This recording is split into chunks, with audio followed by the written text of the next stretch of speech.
بسم اللہ الرحمن الرحیم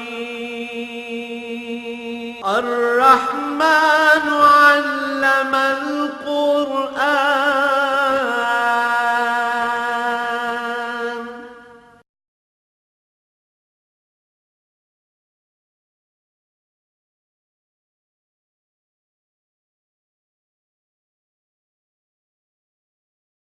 الحمد للہ رب العالمین والصلاة والسلام علی حبیبہ محمد وآلہ وصحبہ اجمعین۔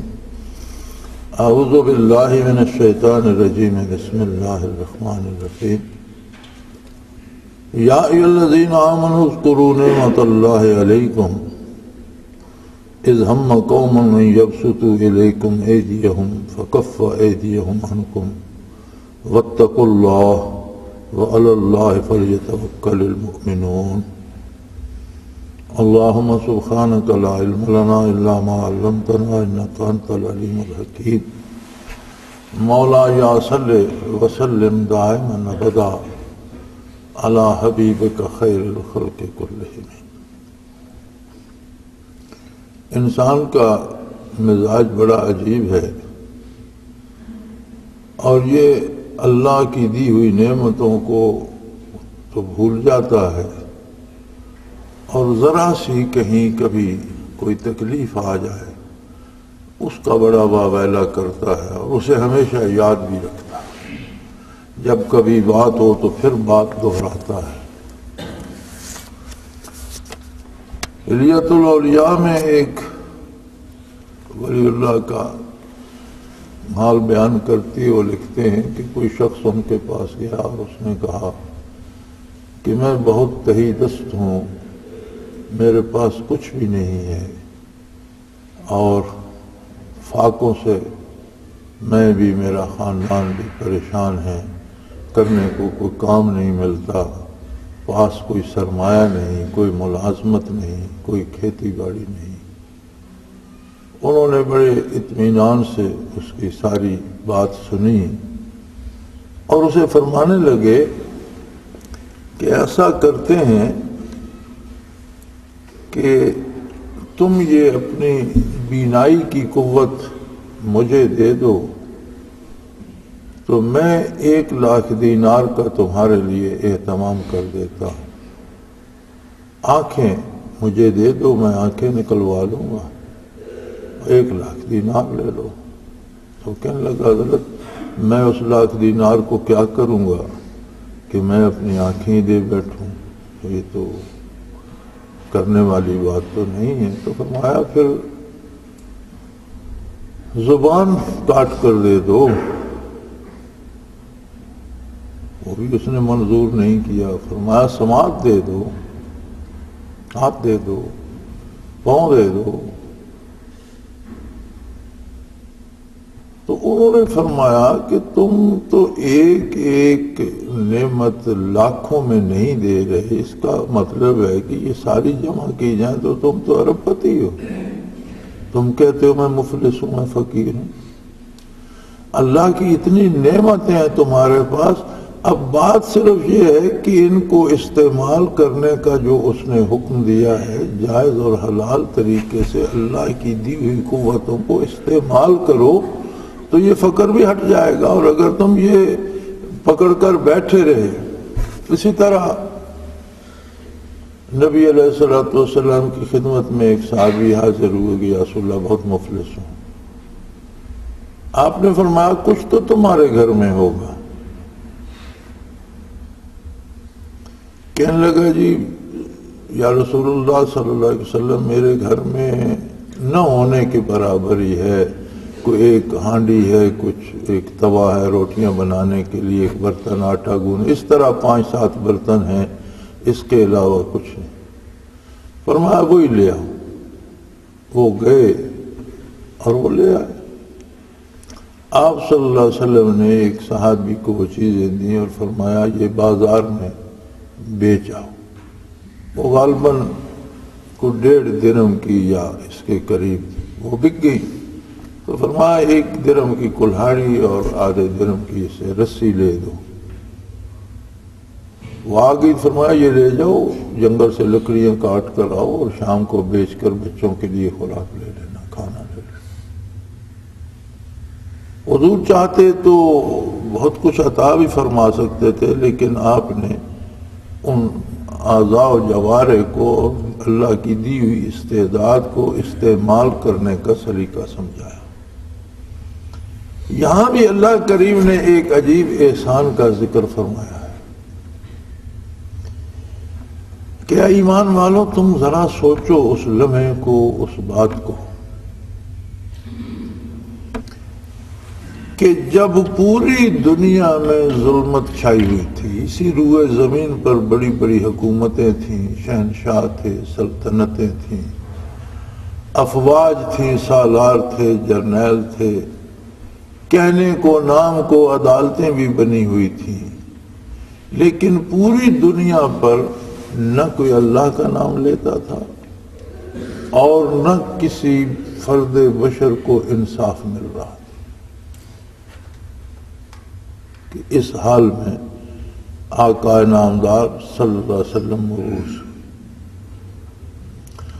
اور اس بورے آسمان کو یاد ہے کہ ایک ہستی نے توحید باری کا نعرہ لگایا، صرف اللہ کے ایک بندے، اور یہ ایسا نعرہ تھا کہ روئے زمین کے سارے کفر کو حضور کے خلاف کر دیا۔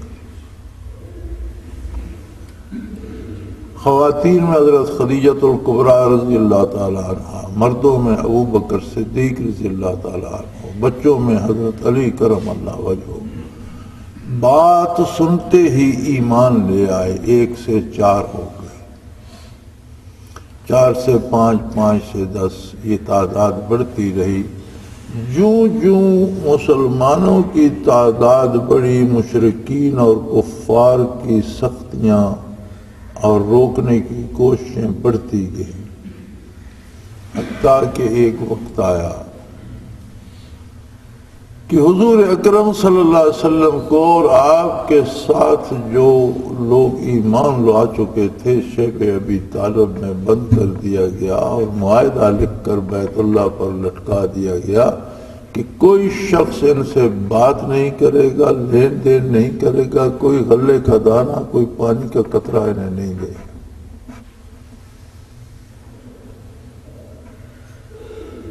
وہ شدت کا وقت بھی گزرا،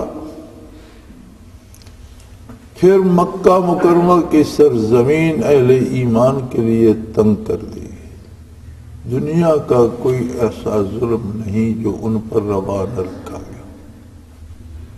پھر بالآخر ہجرت ہوئی، اور کیسی عجیب بات ہے کہ خود رسول اللہ صلی اللہ علیہ وسلم کو بھی ہجرت کرنا پڑی، اور آپ ہجرت فرما کر مدینہ منورہ تشریف لے۔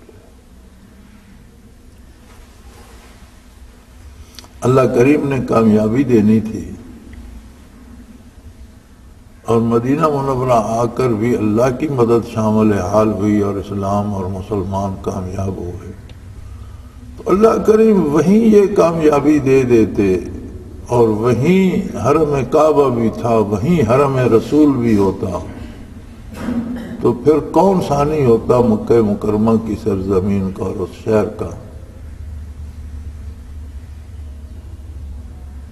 وہ مولوی عامر رضا خان بریلوی کا ایک شعر ہے کہ حاجیو آؤ شہنشاہ کا روضہ دیکھو، کعبہ تو دیکھ چکے اب کعبے کا کعبہ دیکھو۔ تو یہ عجیب بات ہے کہ ہر حاجی کو زیارت کرنا پڑتی ہے روضہ اطہر کی۔ حضور کا ارشاد حدیث شریف میں ہے جس کا مفہوم ہے کہ جس نے حج کیا اور میری زیارت نہیں کی، میرے روضہ اطہر پہ حاضری نہیں دی، اس نے میرے ساتھ ظلم کیا۔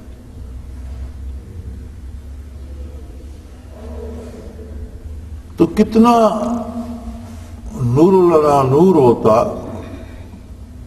فضائل جب لکھتے ہیں علماء حق تو فرماتے ہیں کہ مکہ مکرمہ میں جو بیت اللہ جس خطے زمین پر ہے، یہ کائنات میں افضل ترین ٹکڑا ہے اور ازل سے منتخب شدہ ہے، اور اس کے انوارات تحت الثری سے لے کر عرش اولی تک، اس کے نہ نیچے کوئی بیت اللہ کے سوا چیز بن سکتی ہے نہ اس کے اوپر بن سکتی،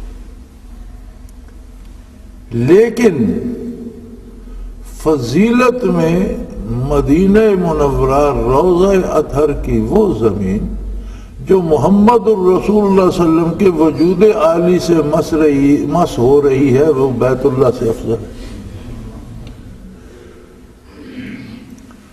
تو اللہ مجبور نہیں تھا، نہ اللہ کا نبی مجبور تھا۔ اہل مکہ نے، رؤسائے مکہ نے، قریش مکہ نے جب قدر شناسی نہیں کی تو وہ گوہر نایاب مدینہ منورہ کے نصیب میں لکھ دیا۔ یہ نہیں کہ حضور مجبور بے بس ہو گئے تھے اور مجبوراً بھاگنا بات یہ نہیں تھی، بات یہ تھی کہ اللہ جب کوئی نعمت بخشتے ہیں اور اس کی قدر نہ کی جائے تو بندہ اس سے محروم ہو جاتا ہے۔ ایک صحت مند آدمی ہے، وہ مزدوری نہیں کرتا، محنت نہیں کرتا، گدا کرنا شروع کر دیتا ہے تو اس کے اعضاء مزمحل ہو جاتے، چندے بعد وہ محنت کرنا چاہے تو کر نہیں سکتا، ہاتھ پاؤں ساتھ نہیں دیتے، وہ نعمتیں اللہ سلب فرما لیتے۔ یہاں تمام مسلمانوں کو روز اول سے لے کر قرآن مخاطب کرتا ہے قیامت تک آنے والوں کو۔ قرآن کا نزول خاص ہے لیکن اس کا حکم عام ہے اور سب کے لیے ہے۔ فرماتے ہیں کبھی بیٹھ کے سوچو، یا آج تم نوزائیدہ بچے کے کان میں اذان کہتے ہو، آج تمہارا نکاح ہوتا ہے، آج تمہارے جنازے ہوتے ہیں، آج تمہارے لیے ختم قرآن ہوتے ہیں، آج تم دن میں 5 بار اللہ کی بارگاہ میں حاضر ہوتے ہو، سجدہ ریز ہوتے ہو، آج تمہارے پاس 30 پارے اللہ کا کلام ہے، آج تمہارے پاس نبی کریم صلی اللہ علیہ وسلم کے ارشادات کا ایک ذخیرہ ہے۔ یہ ساری نعمتیں تم کہاں سے لاتے اگر اہل مکہ، مشرکین مکہ، یہود مدینہ، مشرکین عرب مل جل کر مٹھی بھر جماعت کو تہتے کر دیتے، اللہ کے نبی کو شہید کر دیتے، تو یہ نعمتیں تم کہاں سے لاتے؟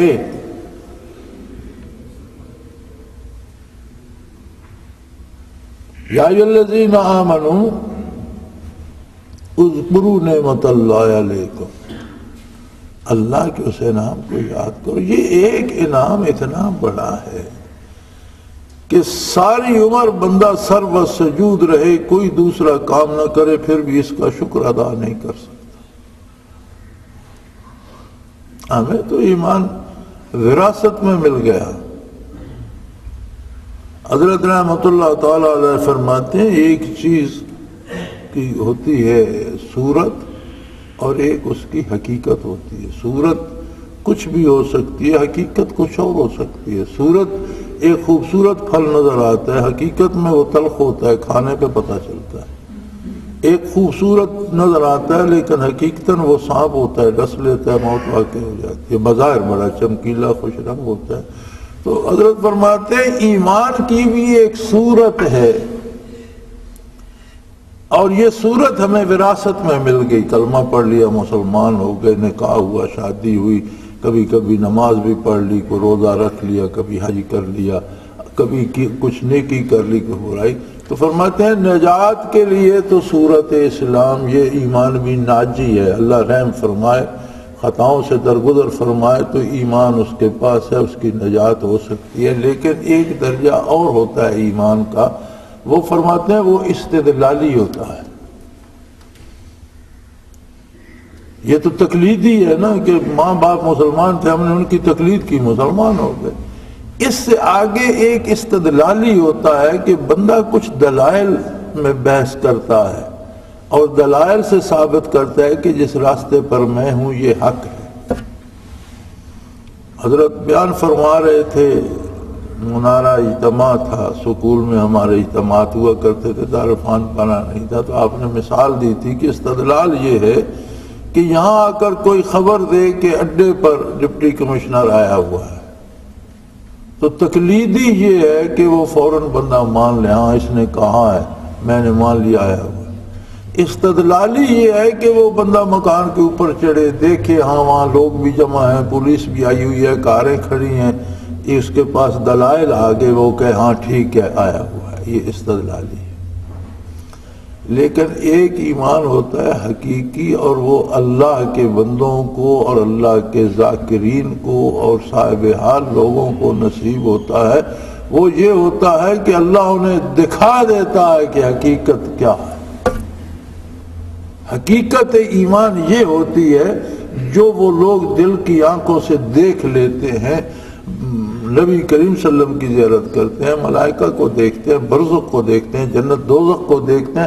اب انہیں جو تقلیدی ایمان ہے، کسی نے آ کر کہہ دیا یار تیرے ماں باپ تو ویسے ہی سادہ تھے، وہ جو انہیں کسی نے بتا دیا کرتے رہے، یہ بات تو غلط ہے، یہ صحیح نہیں، وہ چھوڑ کر اس طرف چلا جاتا ہے۔ اسی لیے نئے نئے فرقے بن رہے ہیں کہ ایمان تقلیدی ہے، دوسرے نے آ کر کہا نہیں یار یہ ایسے نہیں ایسے ہے، وہ اس کے پیچھے چل پڑے، ایک نیا فرقہ بن، یہ زیادہ خطرے میں ہوتا ہے۔ دوسرا استدلالی جو ہے، اسے اگر کوئی دلیل دینے والا اس سے طاقتور مل گیا، اس نے کہا تم کہتے وہاں ڈی سی آیا ہوا ہے اور تم نے تو مکان پہ چھت پہ چڑھ کے بندے دیکھے، میں وہاں گیا تھا، وہاں تو کسی کی شادی ہو رہی ہے اور اس کے لیے پولیس بھی آئی ہے اور وہ کاروبار ہے تو انہوں نے دولہا کے لیے منگایا اور شادی والے لوگ جمع، تو اس کی اپنے دلائل متزلزل ہو جائیں گے کہ یہ تو وہاں سے آ رہا ہے، میں نے چھت سے دیکھا ہے۔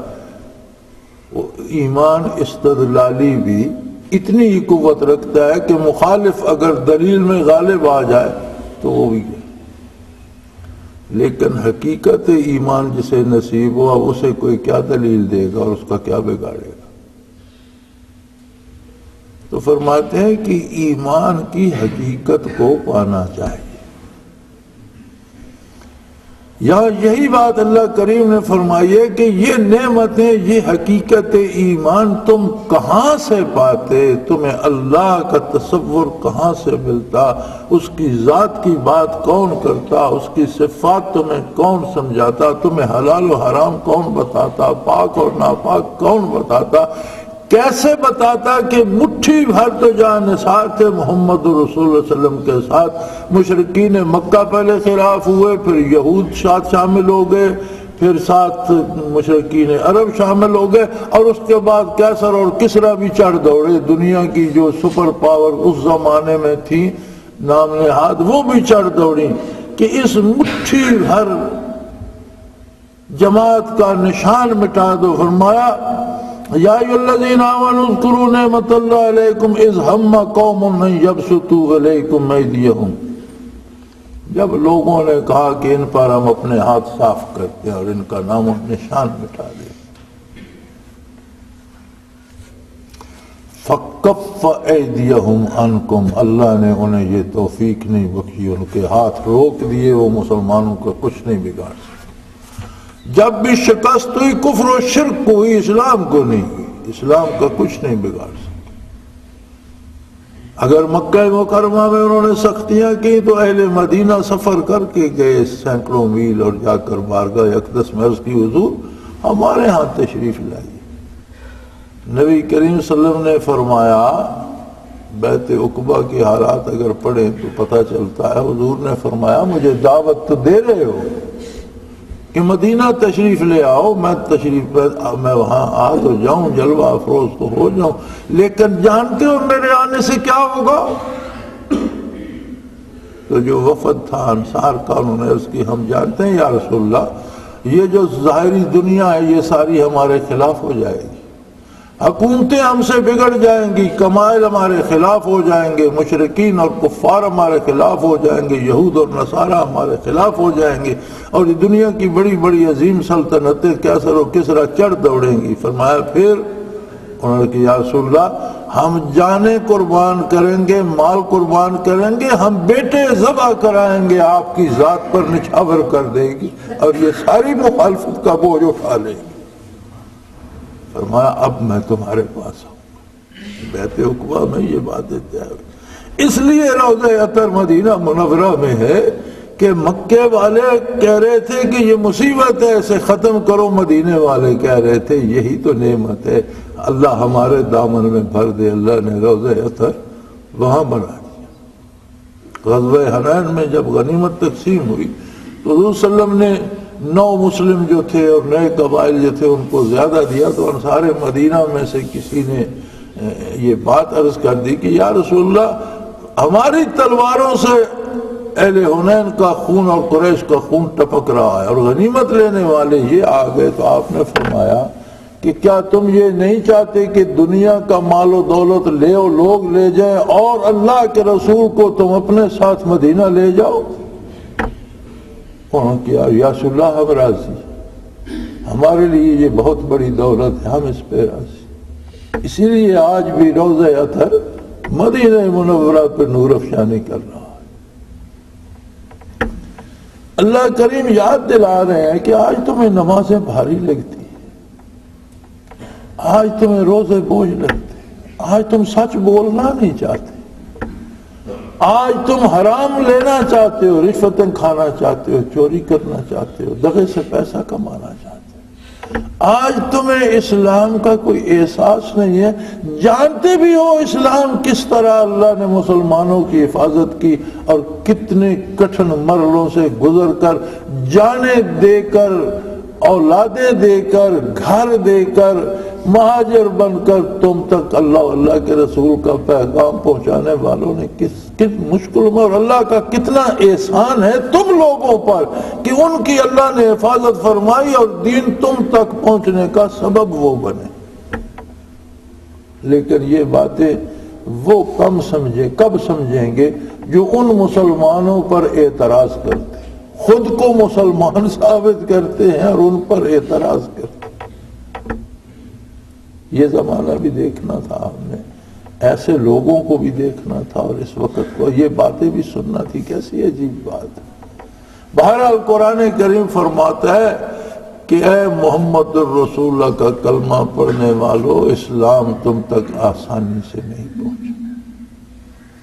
صحابہ کرام نے، وہ مہاجر تھے یا انصار تھے، بہت قربانیاں، اور اللہ کریم نے ان پر خاص رحمت فرمائی۔ اگر رحمت حق شامل حال نہ ہوتی، محض مادی وسائل پہ ہوتے تو وہ نہیں بچ سکتے تھے۔ عالم اسباب میں ان کے پاس سباب کم تھے۔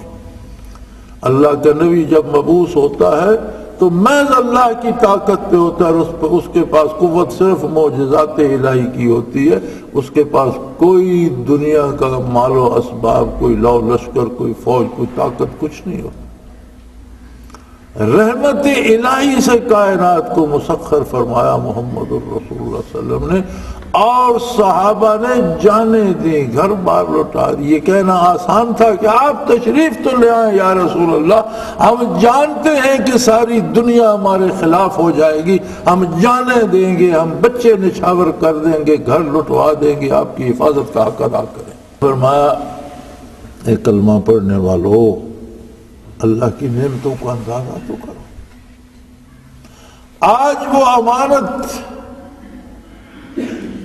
جو شہیدوں کے خون سے رنگ کر تم تک پہنچی، لوگوں کی قربانیاں اللہ نے قبول فرمائی، ان کی مدد کی، اور کفر کے بڑھتے ہوئے ہاتھوں کو روک دیا، اور کفر و شرک کو ناکام نامراد کیا، اور تم تک یہ نعمت پہنچائی، آج تمہیں یہ بوجھ لگ رہی۔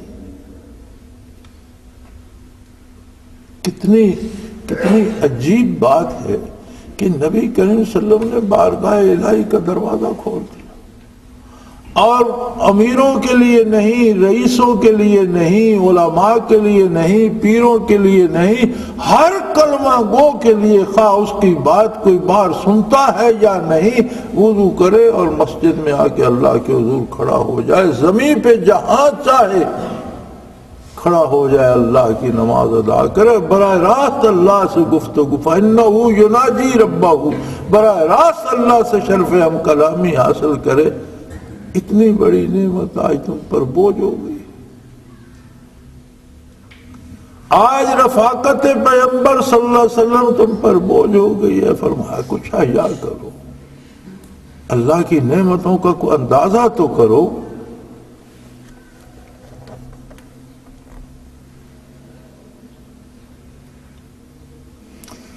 فرمایا جب لوگوں نے یہ ارادہ کر لیا تھا، ہم قوم یبسطوا الیکم ایدیہم، لوگوں نے ارادہ کر لیا تھا کہ انہیں چیر پھاڑ کر ختم کر دیا جائے اور یہ اسلام کا افسانہ ہی ختم ہو جائے، کوئی نام لیوا ہی نہ رہے۔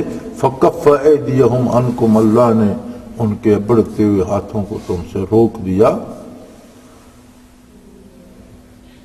وَاتَّقُوا اللَّهَ،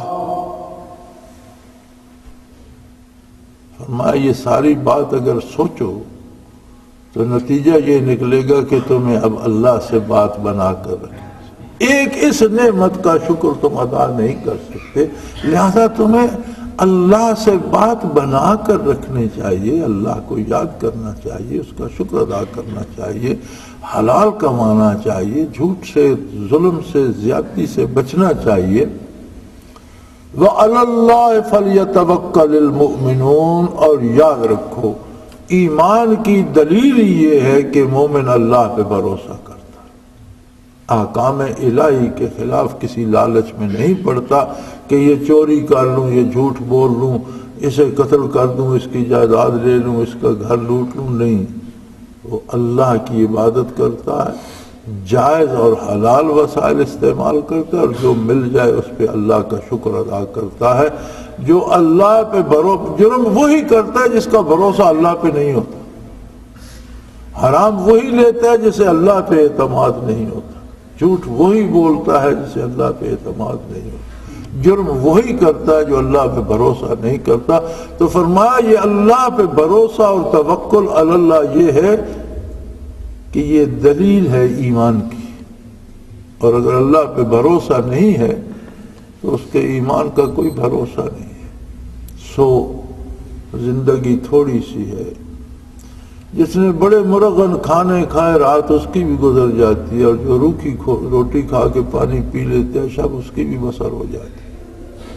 وہ حلال کی روکھی حرام کے مرغن کھانوں سے بہتر ہے کہ کل فردہ قیامت جواب دینا ہوگا۔ سو فرمایا اللہ کی ان نعمتوں کو یاد کرو، اور تم تک دین برحق کا پہنچا دینا بھی اللہ کا بہت بڑا انعام۔ اس سے تو احسانات گنے نہیں جاتے، لیکن یہ بہت بڑا انعام ہے کہ دو جملے کلمہ طیبہ کے پڑھ کر تمہارا تعلق اللہ سے اور اللہ کے رسول صلی اللہ علیہ وسلم سے استوار ہو جاتا ہے۔ اللہ کی اس نعمت کا احساس کرو۔ آخر دعوانا ان الحمدللہ رب العالمین۔ اللہ اللہ اللہ اللہ اللہ اللہ اللہ اللہ۔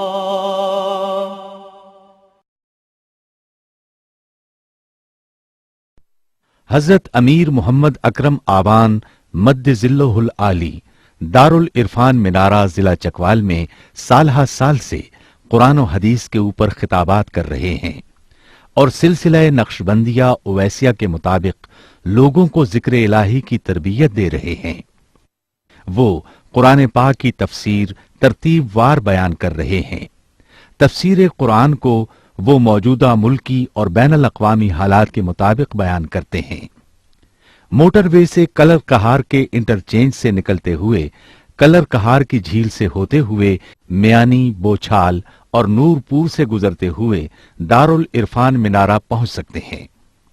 حضرت امیر محمد اکرم آبان نے بچیوں اور بچوں کی دینی اور دنیاوی تعلیم کے لیے سقارہ اکیڈمی کے نام سے ایک درسگاہ بھی قائم کی ہے، جس کا افتتاح ملک پاکستان کے صدر جنرل محمد ضیاء الحق نے اپنے دست مبارک سے کیا تھا۔ وہ تمام احباب جو اسلام کی طلب رکھتے ہیں ان سے گزارش ہے کہ دارالعرفان منارہ ضلع چکوال میں امیر محمد اکرم آبان صاحب کے خطابات سے مستفید ہوں۔ وہ ہر جمعے کو نماز سے پہلے بیان فرماتے ہیں۔ ہر ماہ کی پہلی اتوار کو ماہانہ اجتماع ہوتا ہے، جس میں آپ خصوصی خطاب فرماتے ہیں، اور پاکستان کے چاروں صوبوں سے احباب اس اجتماع میں شرکت کرتے ہیں۔ اس کے علاوہ یہاں سال میں 2 مرکزی اجتماعات بھی ہوتے ہیں، ایک رمضان المبارک میں اعتکاف کا اجتماع اور دوسرا جولائی اور اگست میں 40 دن کا اجتماع ہوتا ہے، جس میں روحانی تربیت کی جاتی ہے۔ اپنا خون سیماب دے کر اتنا ہم کر جائیں گے، نام آقا کا چمن میں پھر رقم کر جائیں گے۔